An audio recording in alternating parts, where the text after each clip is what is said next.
WERA3, this is breaking news. Thank you for joining us at noon. We begin with breaking news. All of South Lake Tahoe has been evacuated due to the Caldor fire. And this is a look at the evacuation map. Here are the latest evacuations east of Pioneer Trail between Larch and El Tahoe, to include the area of Heavenly Ski Resort out to Alpine County line and to the Nevada State line on the east of Ski Run on the lake side of Pioneer Trail, and also both sides of Pioneer Trail between Larch and the Nevada State line. Let's go now to Melanie Hunter, who's tracking fire conditions right now. Yeah, so the main concern is still going to be the wind. We have the southwest flow that is in place, and with that southwest flow, there's a concern that it's going to continue to push this fire to the north and to the east. Right now, we take a live look, and this is over the Tahoe Basin, and just this awful scene that we've come to know over the past couple of weeks, where the Tahoe Basin is just socked in with smoke. You can see the tree line here, but that's pretty much all you can make out from this area. Again, we've gotten kind of used to seeing that, unfortunately, over the past couple of weeks. Let's talk more about the wind. I want to show you the current wind situation through the Sierra. So the southwest wind is in place through the Sierra, including through South Lake Tahoe. Our concern has been the gust, and now we're starting to see more of those gusts register. Let's go now to Brian Hickey, who's tracking evacuations in South Lake Tahoe right now. Yeah, and we're already starting to see some traffic backing up in that area. This is State Line right here. This is the edge of the evacuation order, and you can see here Lake Tahoe Boulevard all the way back to the Y now, and Pioneer Trail. The backup continues to get longer and longer on Pioneer Trail as people have been asked to take the eastbound side of Lake Tahoe Boulevard. I believe we have a live picture at Ski Run Boulevard from the Caltrans camera, and here you can see the traffic. This is all eastbound traffic heading off in that direction, where they've asked people to evacuate from South Lake Tahoe in an eastbound fashion on Highway 50. But let's go to Livecopter 3 right now, trying to track conditions for us right now. You can see all of this smoke in South Lake Tahoe. And this is near Highway 88 right there. A Caldor fire is forcing those evacuations for all of South Lake Tahoe, just putting out so much smoke. You could just see how much that fire has grown and continuing to be a massive concern. Last night, South Lake Tahoe area was under a warning, and this morning came that mandatory evacuation order for everyone in South Lake Tahoe to get out and get to safety. This is just under 6 miles to State Line, Nevada, and this backup is, it hasn't moved since we've been here. I looked on my map and it said it would take me 2 hours and 3 minutes to get to State Line from here. These are all people trying to desperately get out of town, and I can tell you this has all moved so quickly. I live here in Tahoe. I got the evacuation warning notice at 8 o'clock last night. This morning at 9 a.m. I got the order to get out, and it is just increased and kind of spread throughout the city. Now all of the city of South Lake Tahoe is under an evacuation order. This is something that we have been talking about for the last 2 weeks, and the overall sentiment has been this fire is so far away, there's no way it can make it down here to the basin. I also learned that never in history has a fire come from outside of the basin into the basin here in Tahoe, and it looks like that is about to change. It's something that really we didn't think was possible. Of course, we're hearing a lot about the wind that's going to likely drive this fire. I'm starting to feel the winds pick up. Directly in front of me, behind my photographer Mike here, is Angora. It's 3 miles away, Angora Lakes, and that area suffered a really devastating fire in 2007. 242 homes were lost at that time. 35 more were damaged, and that is something that many people here in South Lake Tahoe remember and lived through, and that was very devastating for the community. So I think over the last few weeks, as we've been watching this fire inch closer, people have been talking about that and just how scary that time was. And for a lot of people, this is just kind of a nightmare all over again.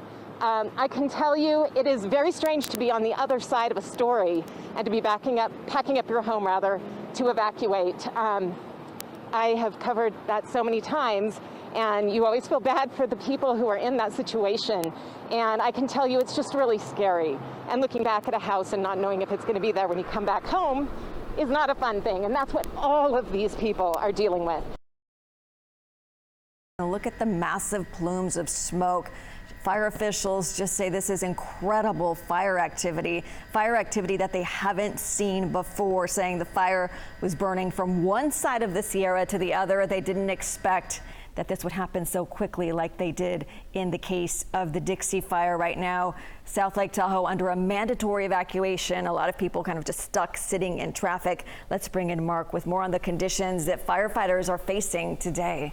Well, looking at these pictures from LiveCopter from just a little bit ago, what we're looking at here is we are flying over the Highway 88 area and looking toward the north, where we were talking about how the Leak Springs area had almost a burn over yesterday, and they did structure protection there.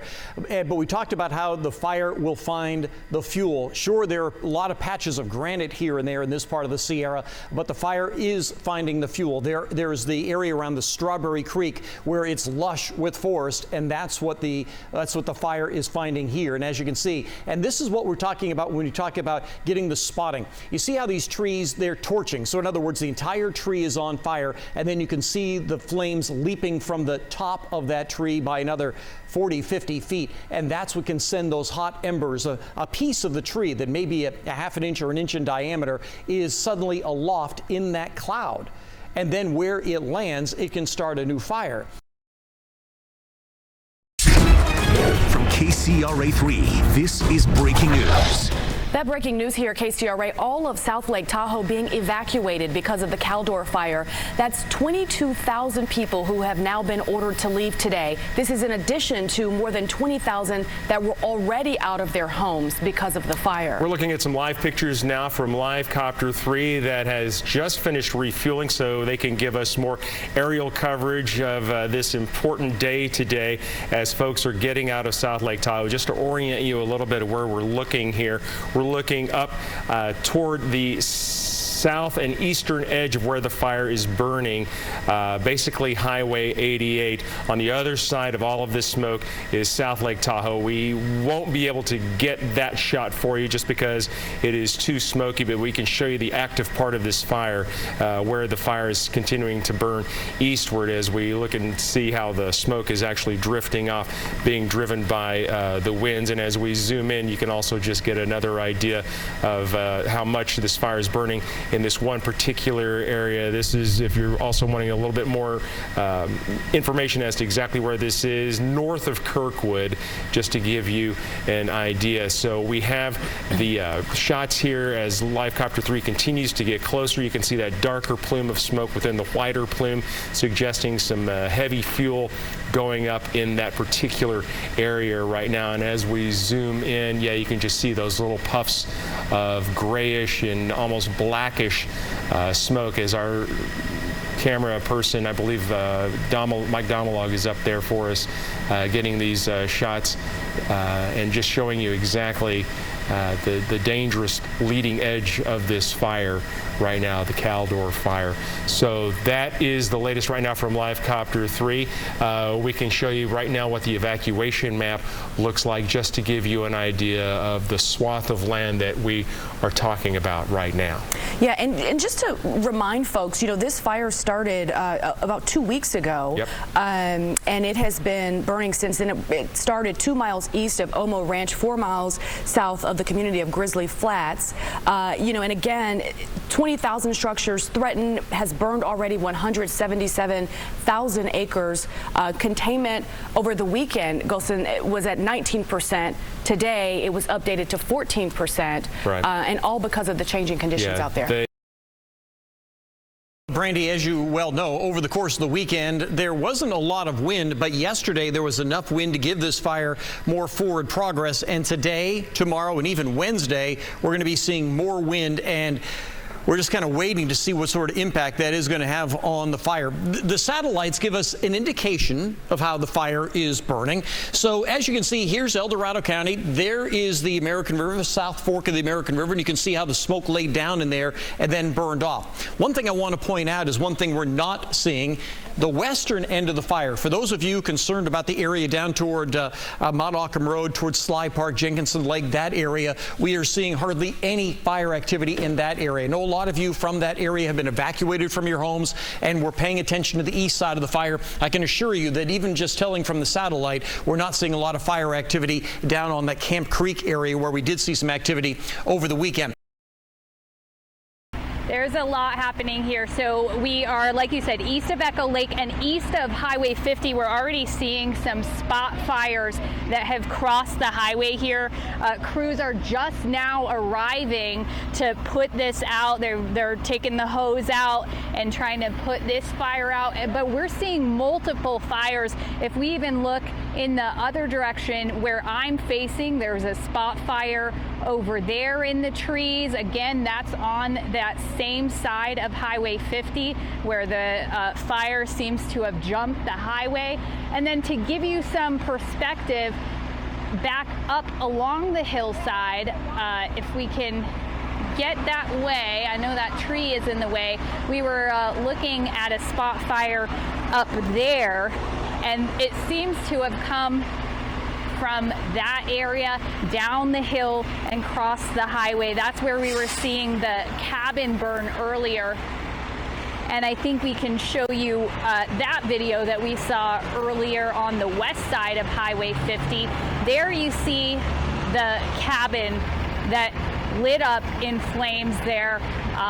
Just within minutes, we were seeing the cabin collapse in the flames. There are a few other cabins along that ridge that seem to be okay, but as we said, from way up on that hillside, now we're getting spot fires down here on the other side of the highway. And if we can go back out live here, you'll get a look at the crews that are all lining up along the highway. This just happened within the last minute as we kind of happened upon this spot fire.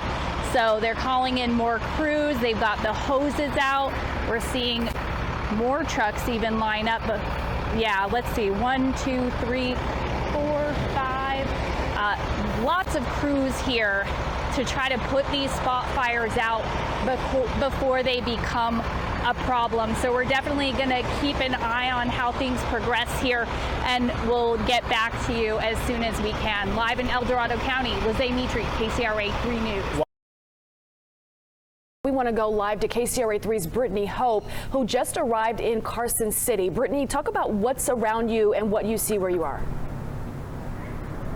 Hey, good evening, you guys. So we're right now in the parking lot here at Fuji Park for people who are in the area or in Southlake who need a place to evacuate. This is right across the street from the Costco here in Carson City. And this is really this parking lot. It was supposed to be meant for animals who needed to evacuate, but now we are seeing humans alike evacuating here as well.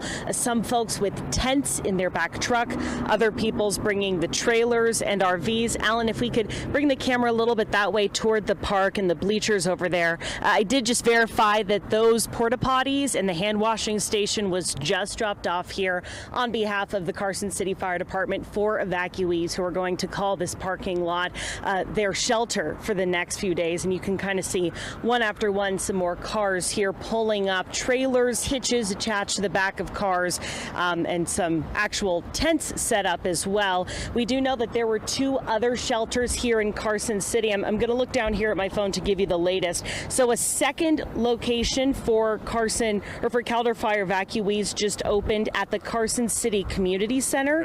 That one is opening because the Douglas County Community Center is now at capacity. And again, as we can see here, it does look like the parking lot here at Fuji Park is now open for evacuees as well. The fire department providing those porta potties for folks who are going to be staying here overnight. Back to you in the studio. There is a live update on the Caldor fire that's expected to start in the next few minutes. We will carry that on our digital platforms, on KCRA Facebook page, on Twitter, of course on our website, kcra.com. Just take out your phone, scan this QR code. It'll take you to a link so you can watch that update. Again, take your phone out, open up your camera phone and focus it there on the code and click on the notification. It'll take you to that live update on the Caldor fire.